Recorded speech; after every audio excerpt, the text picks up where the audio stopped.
irmãos, é bom mais uma vez estarmos de volta para trazermos mais um comentário da nossa Escola Bíblica Dominical.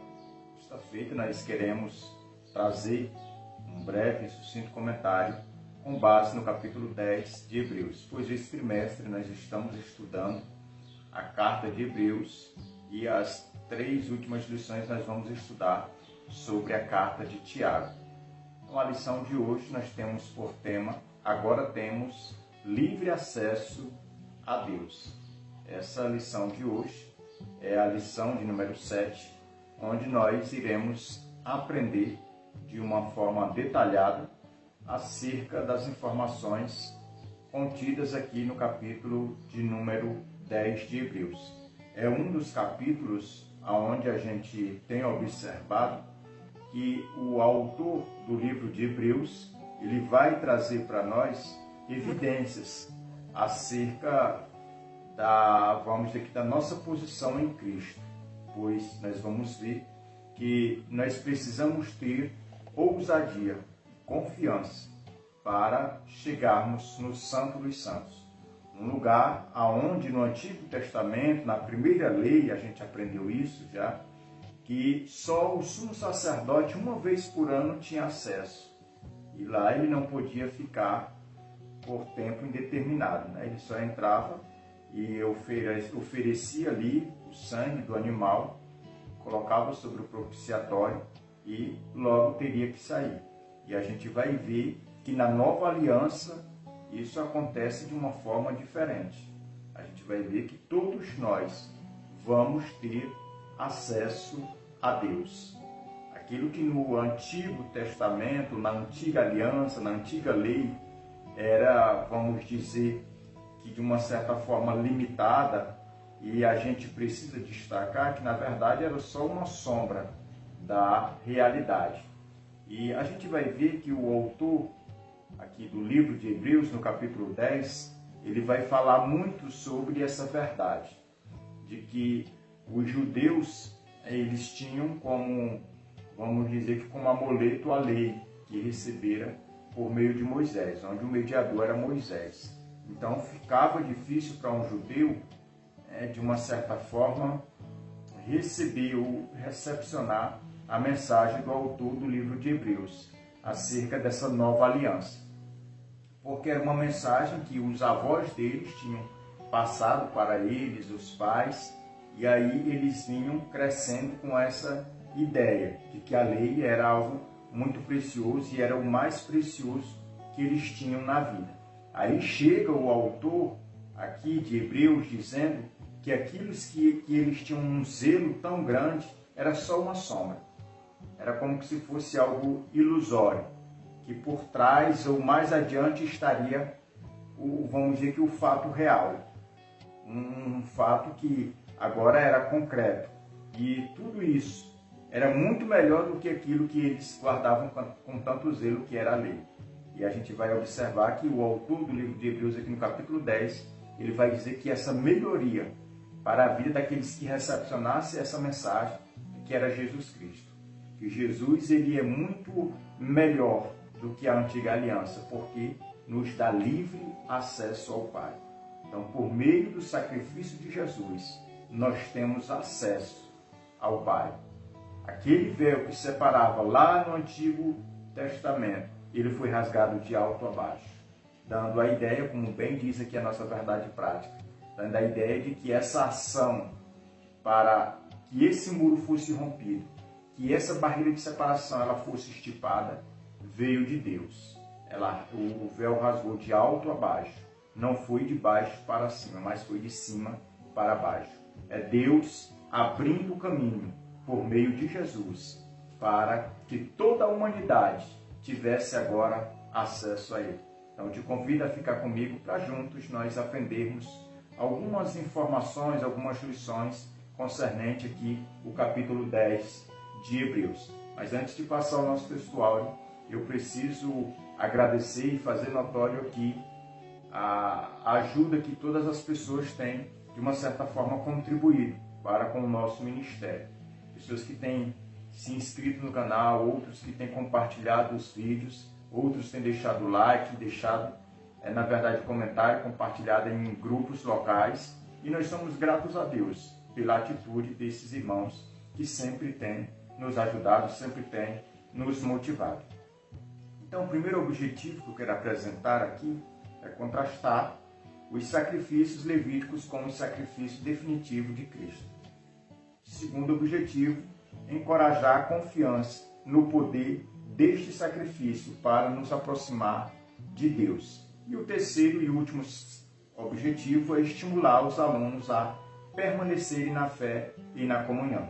Então, esses objetivos, eles precisam ser trabalhados, como a gente sempre repete, toda videoaula, que é para os professores que têm acesso a essa videoaula não perder de vista os objetivos. É de uma certa forma e aplicando porque eles são didáticos. Na verdade, eles ajudam tanto na ministração como também na recepção das informações que o professor está repassando aos alunos. Então, os nossos objetivos são esses e cada objetivo aqui a gente precisa deixar bem claro que eles são aplicados de acordo com os pontos da lição. Como a nossa lição é constituída de 3 pontos, então cada objetivo tem que ser aplicado em cada ponto da aula. Então é isso que a gente precisa deixar bem claro. Agora nós vamos ao nosso textual, a nossa lição que se encontra em Hebreus, capítulo 10 e o verso 19, que nos diz: tendo, pois, irmãos, intrepidez para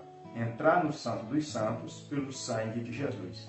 Então a gente vai ver que o nosso textual, mais à frente, no ponto 2 e no tópico 1, a gente vai estudar de uma forma mais detalhada acerca desse versículo. Mas esse versículo é o autor do livro de Hebreus dizendo para nós termos ousadia e confiança para entrar no Santo dos Santos, ou seja, na presença de Deus. E a gente vai ver que o comentarista ele vai introduzir essa ideia de que a pessoa, para ser ousada, ela precisa ter confiança. E para ter confiança, ela precisa ter conhecimento. E a gente vai ver que o conhecimento que nós precisamos é que o sangue de Jesus ele foi derramado para nos dar essa certeza. Que a ressurreição de Jesus, ela nos dá essa segurança, essa intrepidez, essa ousadia, essa confiança. O sangue de Cristo, o sacrifício de Cristo, ele nos habilita a entrarmos na presença de Deus. Quem sabe muitas pessoas acham impossível se comunicar a Deus, porque não conhece ou ainda não deu crédito ao Evangelho, ainda não confessou Jesus como Senhor, mas quando reconhece o seu estado de pecador, de condenado, e aceita o sacrifício de Cristo, essa pessoa ela é posta agora no caminho da salvação. E ela percebe que Jesus é o caminho, que através de Jesus ela se chega a Deus. Nos méritos de Jesus, ela pode entrar no Santo dos Santos. Então nós somos admoestados, através do nosso textual, a entrarmos na presença de Deus, no lugar santíssimo. É com toda ousadia, com toda confiança de que Jesus, o nosso mediador, ele está à destra de Deus, sentado, como sacerdote. E a gente percebe que quando Jesus ele é assunto aos céus, a gente percebe que ele agora entra no santuário celestial como o sumo sacerdote das nossas almas, ou seja, aquele que é responsável para nos apresentar diante de Deus. Então nós temos todos os, vamos dizer que os motivos para termos essa certeza, essa ousadia de entrarmos na presença de Deus. Claro que não é com base nos nossos méritos, naquilo que nós fazemos de bom, mas com base no sacrifício de Jesus. Antes de darmos início à introdução, eu ainda preciso deixar aqui a nossa verdade prática que diz: o véu foi rasgado por mãos invisíveis de cima para baixo, indicando que a salvação vem de Deus e que todos podem ter acesso a ela. Então nós vemos que a nossa verdade prática ela nos informa que todas as pessoas que aceitam o sacrifício de Cristo, elas agora têm acesso à salvação.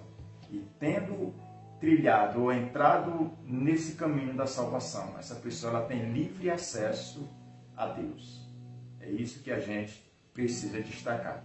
O primeiro ponto da nossa lição fala sobre o sacrifício eficaz em Jesus. Primeiro tópico, sacrifícios transitórios. Aqui nesse tópico a gente precisa destacar que o comentarista da lição aqui ele vai fazer um paralelo entre algo que era transitório, que era os sacrifícios da primeira aliança, e a gente vai ver que o de Cristo ele é vamos dizer que um sacrifício superior, né? De uma certa forma é incomparável.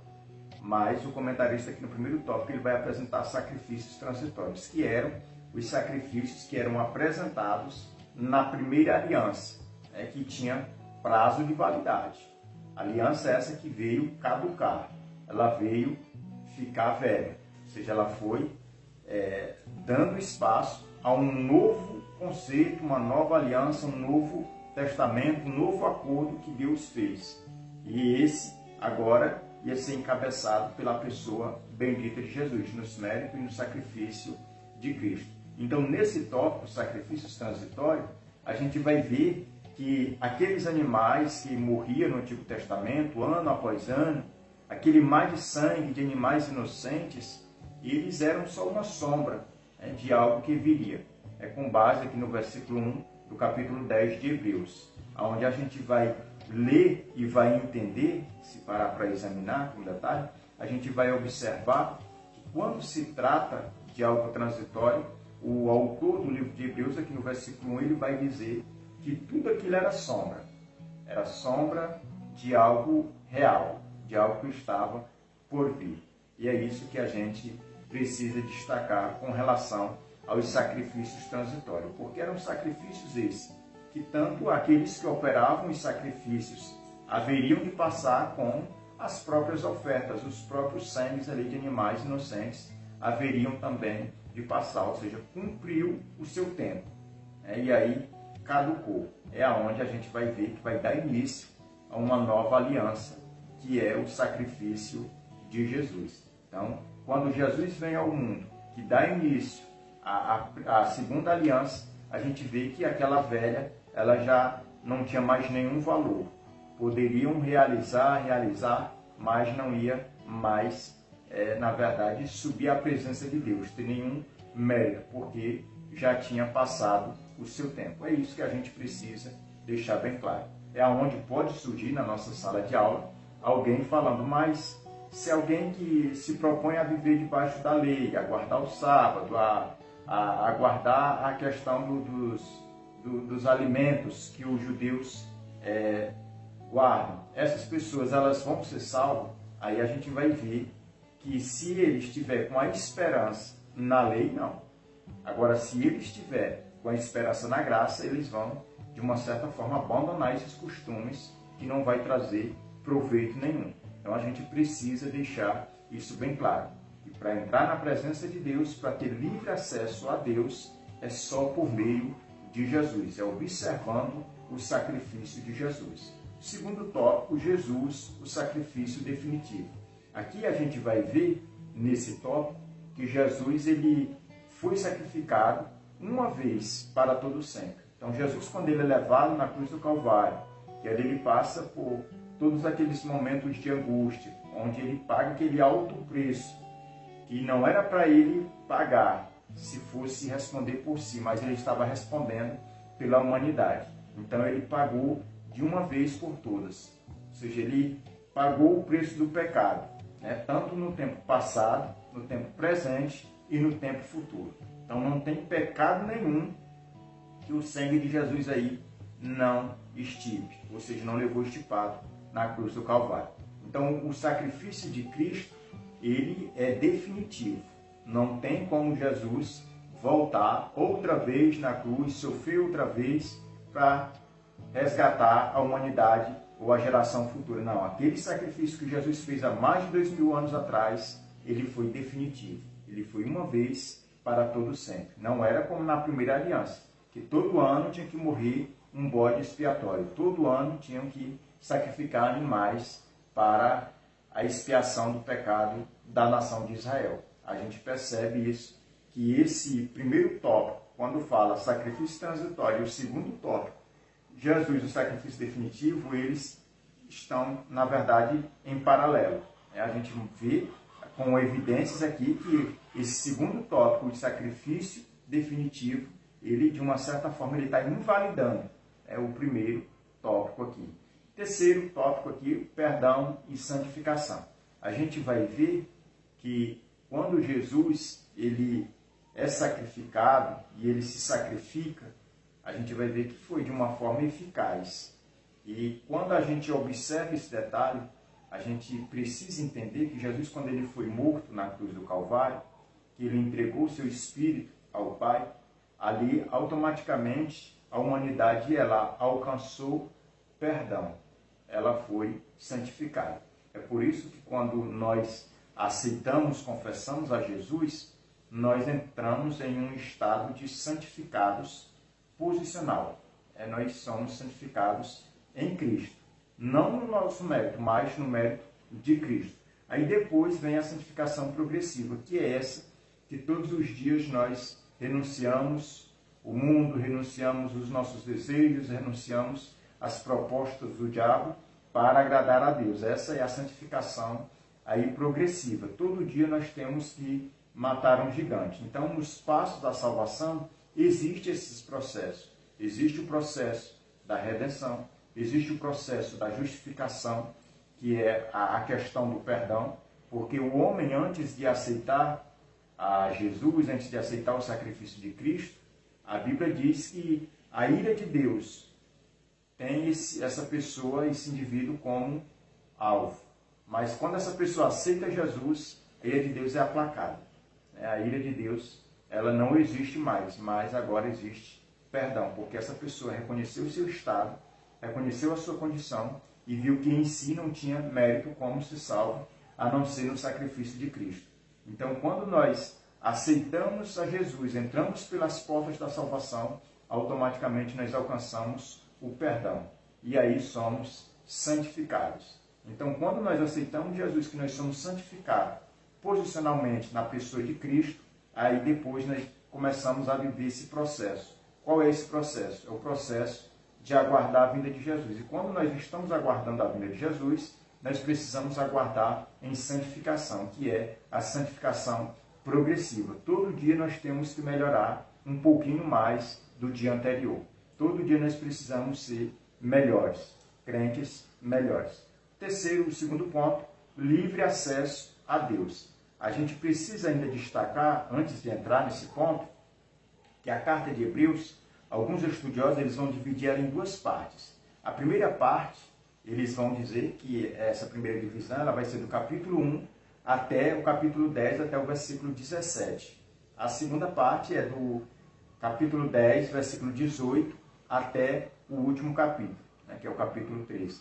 E a gente vai ver que ela vai ser dividida nessas duas partes. Alguns estudiosos vão dividir em duas, outros vão dividir em três, porque vai entender que aqui do versículo 18 até o último versículo aqui do capítulo 10 vai ser uma parte. E já o capítulo 11, 12 e 13 vai ser a terceira parte.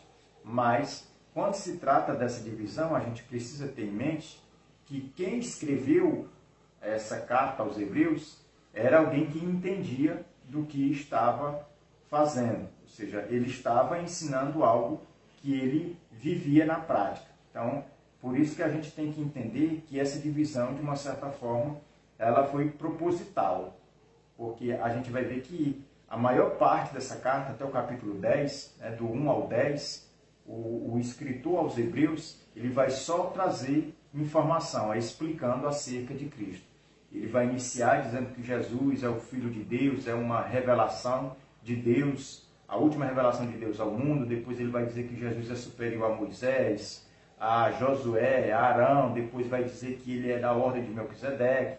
Depois ele vai continuar falando que Jesus ele é um sacerdote, ao mesmo tempo um sacrifício. Tudo isso que a gente já tem visto até aqui, essas informações. Agora, do capítulo 10, versículo 18 em diante, ele vai aplicar ele vai partir para a parte prática da sua pregação, do seu ensino, do seu escrito aqui, que é a carta de Hebreus. Então, a partir dessa seção de versículo do 19 até o último aqui do capítulo 10, a gente vai ver na prática aqui o autor do livro de Hebreus nos ensinando que nós temos livre acesso a Deus.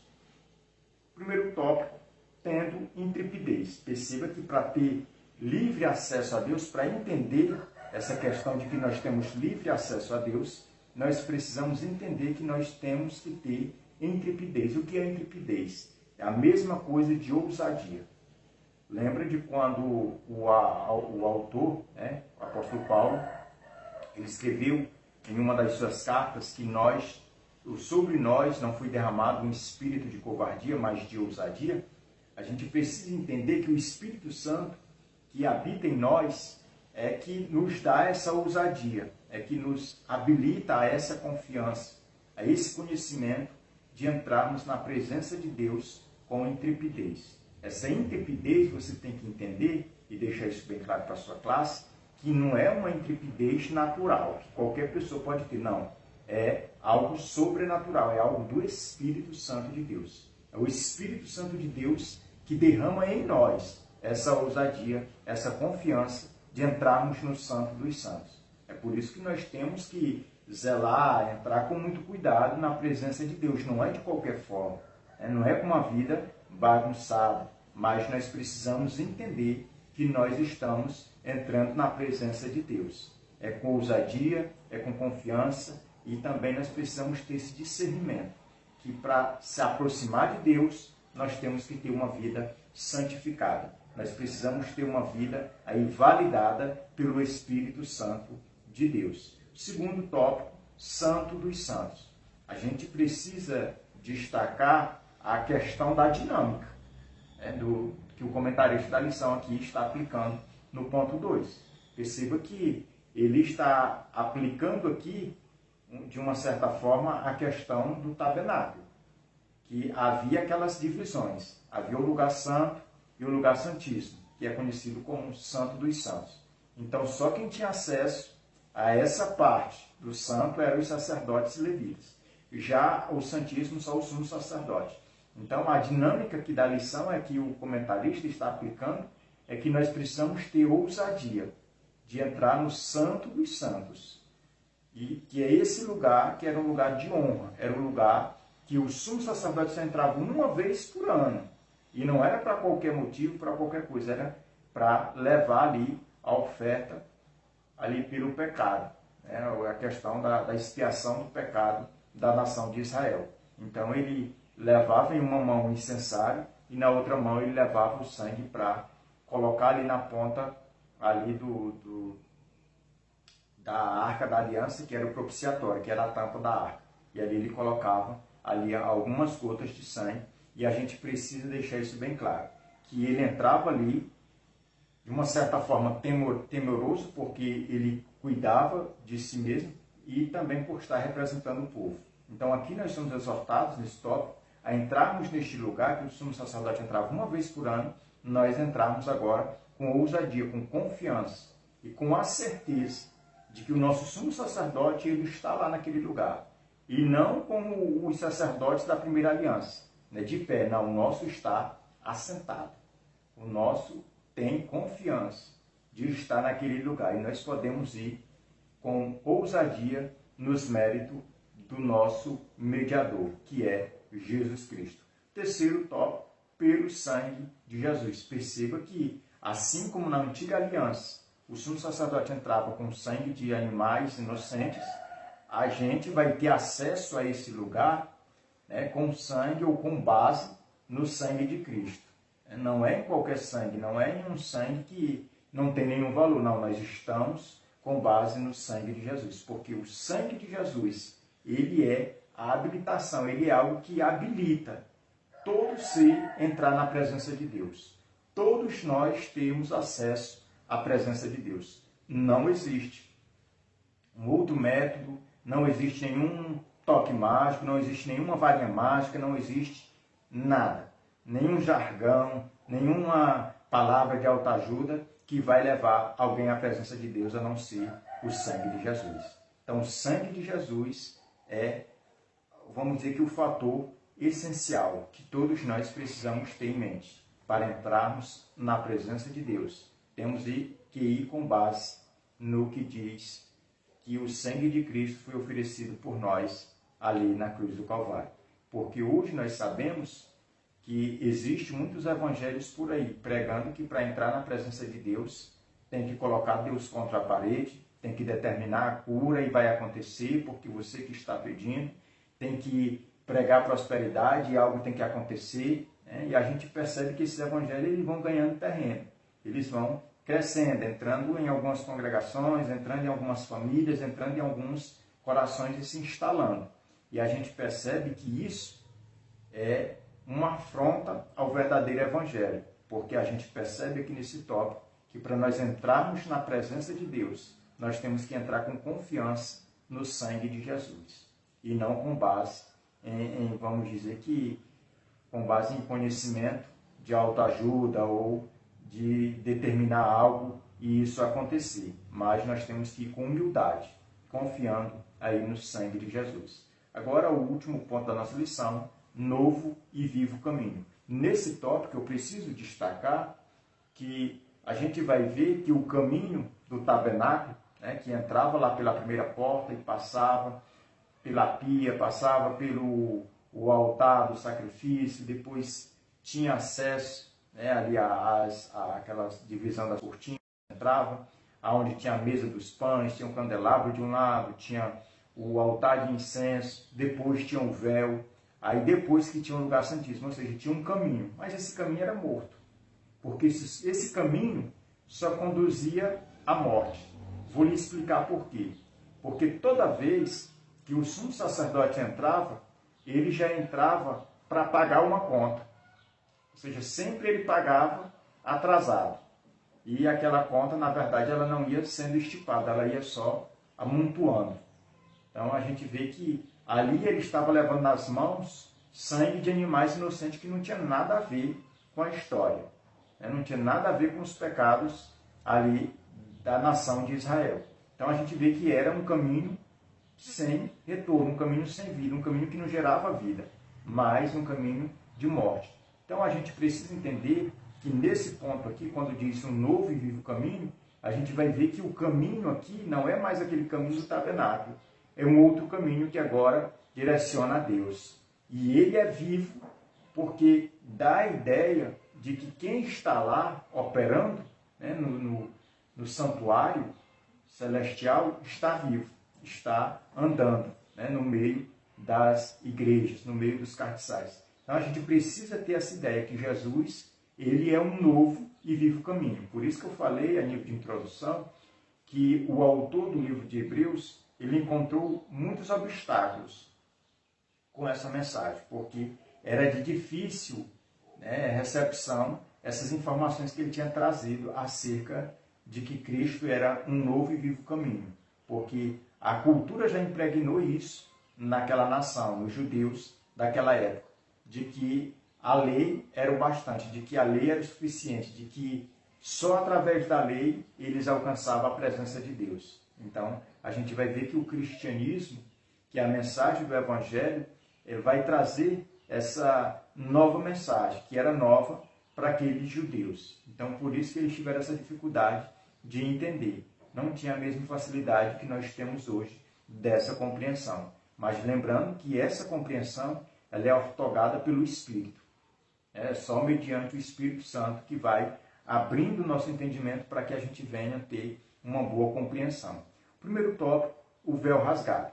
E nesse tópico a gente vai ver que o véu, mais uma vez, como a gente já tinha falado a nível de introdução, a gente repete que esse véu ele foi rasgado de alto a baixo.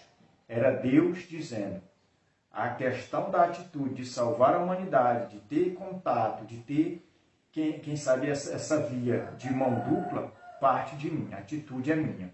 Então é eu que vou abrir esse caminho, é eu que vou rasgar esse véu. Então Deus ele vai rasgar, dizendo, de uma certa forma, carimbando, né, o sacrifício de Cristo, dizendo que tinha sido aceito, rasgando a cédula de condenação que a humanidade tinha por si. Então a gente vê que Deus, ele rasga, né, o véu de alto a baixo. Segundo, coração sincero e puro. Nesse tópico a gente vai ver que nós precisamos aqui ter esse reconhecimento, que depois que esse caminho é aberto, depois que nós estamos nesse caminho, nós temos um coração sincero e puro.